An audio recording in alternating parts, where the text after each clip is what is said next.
Renungan Pagi Menjadi Putra dan Putri Allah oleh Ellen G. White, 16 Februari 2021. Mari kita berdoa. Bapa kami yang di sorga, Allah pencipta langit dan bumi, laut dan segala isinya, Allah yang maha besar, maha kuasa, sumber segalanya, yang kami sembah selalu melalui anak-Mu yang tunggal, Yesus Kristus. Terpujilah Yesus, anak Allah yang maha tinggi, yang adalah gembala yang baik bagi kami. Pada pagi hari ini kami bersyukur boleh bangun dan berbakti, dan sebagaimana membaca serta mendengarkan nasihat firman-Mu. Kembali kami mohon akan kuasa Roh-Mu ya Yesus untuk menguasai hati dan pikiran kami, agar kami semua boleh mengerti, hidup kami diubahkan. Beserta kami sepanjang perbaktian ini, kehendak-Mu yang jadi. Ampun kami akan dosa dan salah, karena kami berdoa hanya dalam nama anak Allah yang tunggal, Yesus Kristus, yang adalah Tuhan dan Juru Selamat kami. Amin. Renungan hari ini akan dibacakan oleh Saudara Ferdinand Wentuk. Silakan, Saudara Ferdinand. Shalom, selamat pagi. Renungan pagi kita pada hari ini, Selasa 16 Februari 2021, dengan judul Kemurahan ditunjukkan kepada ribuan yang mengasihi hukum Allah. Ayat tema kita diambil dari Keluaran 20 ayat 6 yang berbunyi, "Tetapi aku menunjukkan kasih setia kepada beribu-ribu orang, yaitu mereka yang mengasihi aku dan yang berpegang pada perintah-perintahku." Demikian ayat tema kita. 10 perintah suci yang diucapkan oleh Kristus di atas Bukit Sinai ialah pernyataan tabiat Allah dan memberitahukan kepada dunia fakta bahwa Dia mempunyai kekuasaan atas seluruh bangsa manusia, bahwa hukum yang berisi 10 perintah tentang kasih terbesar yang dapat dinyatakan kepada manusia ialah suara Allah dari surga, berbicara kepada jiwa dalam perjanjian. Perbuatlah ini, maka engkau tidak akan berada di bawah pemerintahan dan penjajahan iblis. Tidak ada yang negatif dalam hukum itu. Meskipun tampaknya demikian, itu adalah lakukan dan hidup.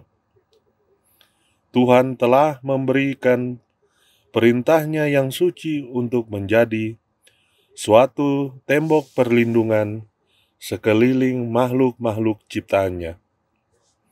Segala sesuatu yang Allah dapat buat, Ia telah lakukan untuk menyatakan kasih dan kemurahannya yang besar kepadamu. Karena begitu besar kasih Allah akan dunia ini, sehingga Ia telah mengaruniakan anaknya yang tunggal, supaya setiap orang yang percaya kepadanya tidak binasa, melainkan beroleh hidup yang kekal. Sebab itu, bersandarlah dalam jaminan kasih Allah, bukan oleh sebab kita lebih dahulu mengasihi Dia, barulah Allah mengasihi kita. Tetapi ketika kita masih berdosa, Kristus mati bagi kita, menyediakan dengan sempurna dan limpah perlengkapan untuk penebusan kita. Meskipun oleh pendurhakaan kita telah patut mendapat murka dan hukuman Allah, namun Ia tidak meninggalkan kita, membiarkan kita bergumul dengan kuasa musuh dalam kekuatan kita sendiri yang fana. Malaikat-malaikat surga membantu perjuangan kita di dalam perang melawan kejahatan, dan oleh kerjasama dengan mereka, kita tidak boleh Saya ulang, kita boleh menang atas segala kuasa kejahatan itu. Kalau kita menghampiri Allah oleh iman, Ia pun mendekat kepada kita, mengangkat kita ke dalam keluarganya, dan mengangkat kita anak-anaknya, laki-laki dan perempuan. Kepada barang siapa yang setia dalam pekerjaannya, kemurahan dijanjikan bukan hanya kepada keturunan yang ketiga dan yang keempat, melainkan kepada beribu-ribu keturunan. Kemurahan Allah yang penuh belas kasihan tidak dapat diukur, dan mereka yang menghargai kasih Kristus akan dibarui dalam kesucian yang benar. Dan bahwa kepada Kristus pemimpin mereka akan menjadi pengikut Allah sebagai anak-anak yang terkasih. Demikian renungan pagi kita. Terima kasih, Shalom, selamat pagi.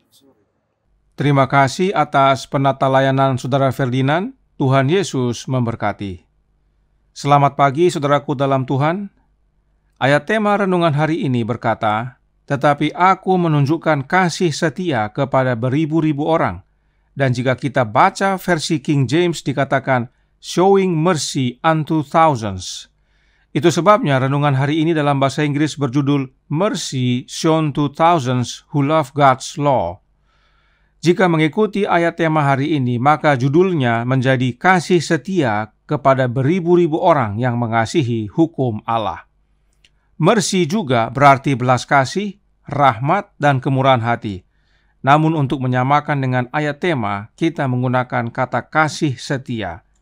Roh Nubuat berkata dalam manuskrip 88 tahun 1897 paragraf 18 yang berbunyi, "Tugas kita untuk mematuhi hukum ini adalah menjadi beban dari pesan kasih setia terakhir kepada dunia.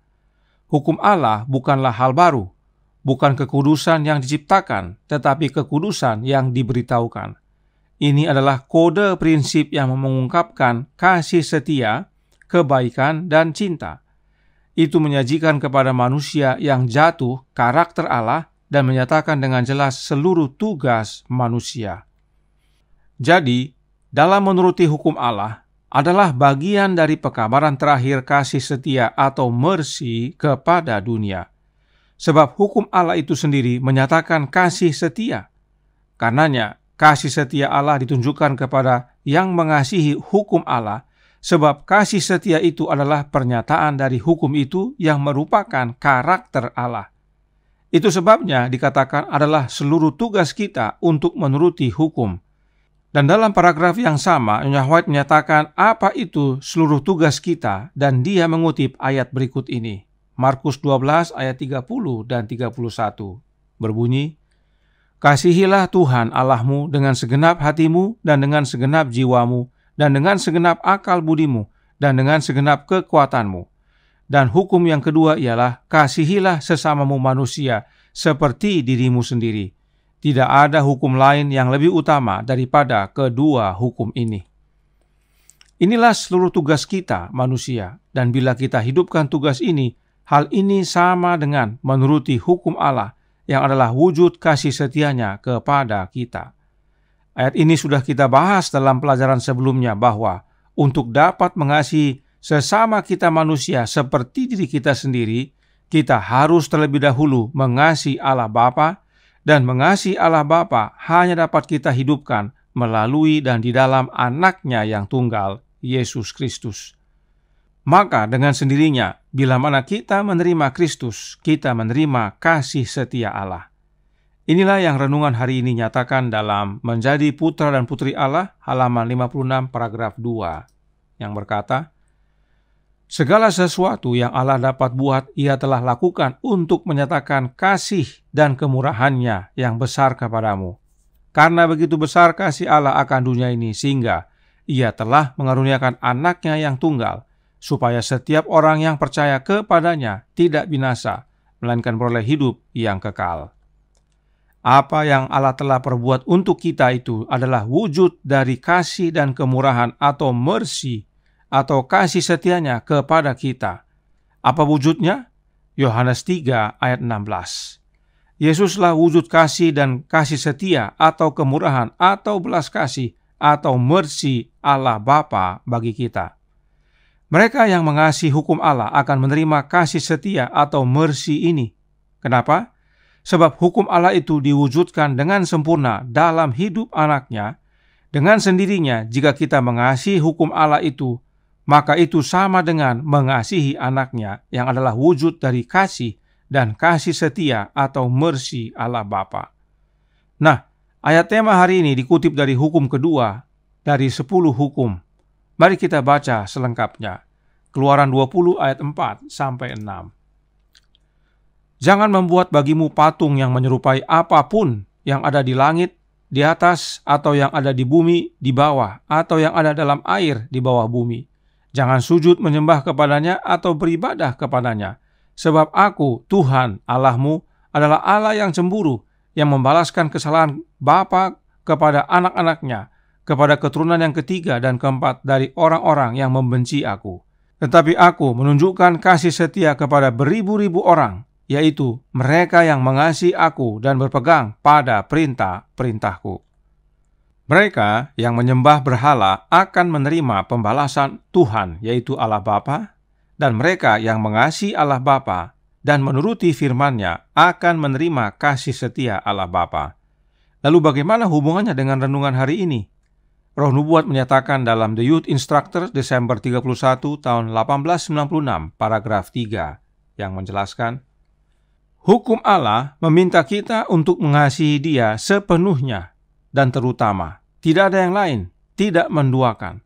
Apapun yang membuat kasih kita terpisah atau berkurang dari Allah Bapa, maka itu adalah berhala.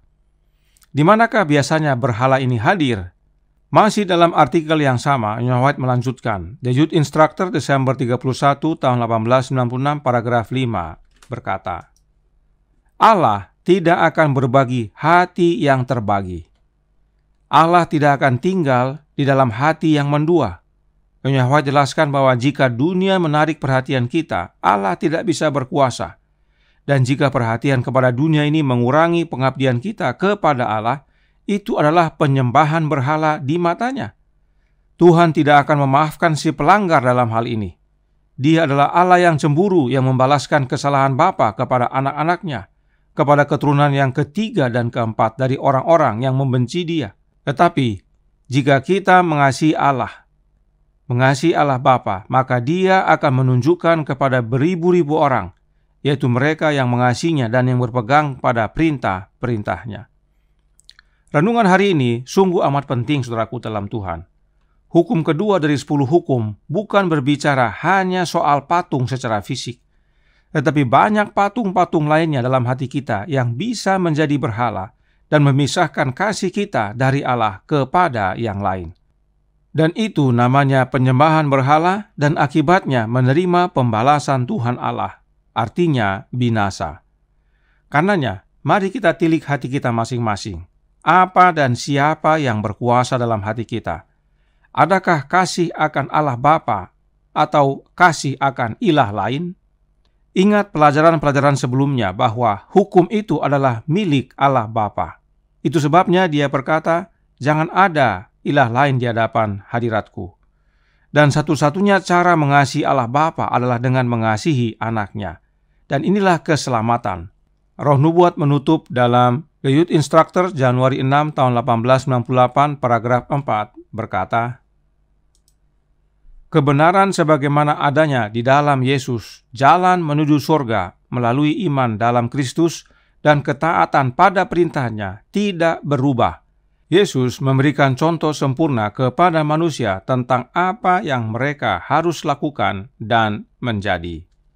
Inilah pentingnya memiliki Yesus. Mau menuruti hukum Allah, kita harus memiliki Yesus. Mau mengasihi Allah, kita harus mengasihi Yesus. Kasih dan kasih setia Allah atau mercy adalah Yesus. Jalan menuju sorga adalah Yesus. Contoh penurutan hukum hanya dalam Yesus. Dan untuk menerima Yesus dalam hidup kita ini adalah dengan menerima Roh-Nya yang kudus, Roh Kristus. Renungkan saudaraku dalam Tuhan, siapa yang ada dalam hati saudara? Pastikan Roh Kristus yang hadir, sebab itulah satu-satunya jaminan keamanan dan keselamatan bagi kita. Tidak ada yang lain.